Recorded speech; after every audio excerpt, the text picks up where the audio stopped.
C'est toujours dédié pour la leçon de l'âme de Shaul ben Bahla et Kuka Batzaïza. La question de Ishaï. Oui, donc on dit souvent que plus on avance dans le temps, plus le niveau du judaïsme, naturellement, il diminue. Et on voit à l'époque qu'il y avait beaucoup plus de grands rabbiniques que maintenant. Alors comment on peut espérer que maintenant on va avoir plus de Mashiach qu'à l'époque il y avait beaucoup plus grands rabbiniques que maintenant, même si on... Comment se fait-il qu'à l'époque il y avait des géants en Torah, Mashiach n'est pas venu, aujourd'hui qu'on est des nuls, il va venir? D'abord c'est juste, il va venir, d'accord? Ça c'est clair, on le verra Bezrat Hashem. Mais comment nous, les plus nuls de l'histoire, on va les voir? Alors Hazal, on comparait cela à un géant sur lequel il y a un petit nain qui s'est mis, d'accord? Et le géant, il vient près de la montagne et il voit rien. Mais le petit nain qui est dessus, il voit tout. C'est comme ça. On est les petits nains qui se tenons sur le géant. Maintenant, un peu plus profondément. Pour que Mashiach vienne, il y a un certain tikkun qui doit avoir lieu, une certaine réparation, un certain travail qui doit être fait sur terre. C'est en fait toutes les étincelles d'âme. Lorsque Dieu a créé le monde, il a créé le bien et le mal, et il a mélangé ensemble.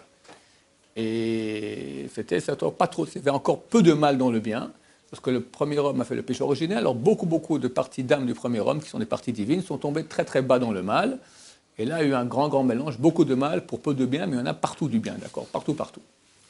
Et le travail du peuple d'Israël consiste à une seule chose, faire des mitzvot, étudier la Torah, ou si on ne le fait pas, la souffrance, c'est faire remonter ces étincelles de biens qui sont dans le mal vers la Kedusha. Et le mal, comme ça, disparaît. Chaque fois que tu as une entité de mal, sa vie provient de cette étincelle de vie.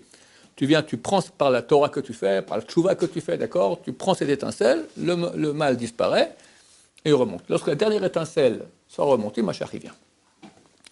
Maintenant, plus on avance dans l'histoire, plus les âmes baissent de niveau. Parce qu'il y a 600 000 âmes, inclus dans l'âme du premier homme. Mais à l'époque, une âme venait, c'était une âme entière. Maintenant, elle faisait un certain travail. On va dire qu'elle a 100% de potentiel de travail à faire. Elle a réussi à faire 80%. Le 20% revient.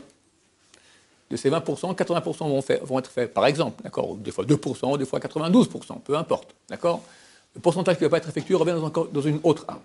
Et plus on avance dans l'histoire, plus les âmes sont petites. Pourquoi? Parce que ce sont des milligrammes, des millionnaires d'âmes qui restent. Il y a encore des petites choses qui restent encore à faire. C'est nous. D'accord? On est les derniers des derniers. Mais le dernier qui finit, le job est terminé. Donc il est clair que les grandes époques étaient énormes et que nous, on n'est pas un moustique par rapport à des univers entiers, comme ils étaient grands. Mais le boulot qu'ils devaient faire était encore extrêmement grand. C'est comme un bâtiment, d'accord? Tu vas pas, quand tu commences à construire ton bâtiment, tu vas prendre maintenant une planche, tu vas commencer à passer le pinceau un peu, tu dis, je suis en train de peindre la porte, d'accord? Non. Tu amènes les tracteurs, on fait les fondations, on imagine les grosses pierres, on fait des... À la fin, quand tout est terminé, tu finis, la dernière finition, tac, et tout est terminé. Alors non à la finition. Alors, tu ne peux pas dire que maintenant, celui qui fait le petit coup de pinceau, il est égal à celui qui a déplacé des pierres qui avaient des tonnes, qui pesaient des tonnes. Ça, c'était les grands d'antan, les patriarches, puis après les prophètes, les Tanaïm, Amoraïm, les grands toutes générations. Plus on avance dans la fin du bâtiment, plus on s'occupe de choses qui sont petites. Même dans la halakha. La halakha, au début, elle parle de grands axes, d'accord? Tu as Beth Shammai, Beth Hillel.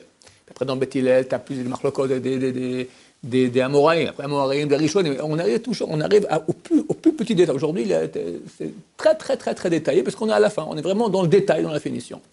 Et bien, Hashem, j'espère que très, très bientôt, ça va être la dernière finition, et on va tous aller rentrer dans le bâtiment, le Beth Amikdash, Berachamim. Amen.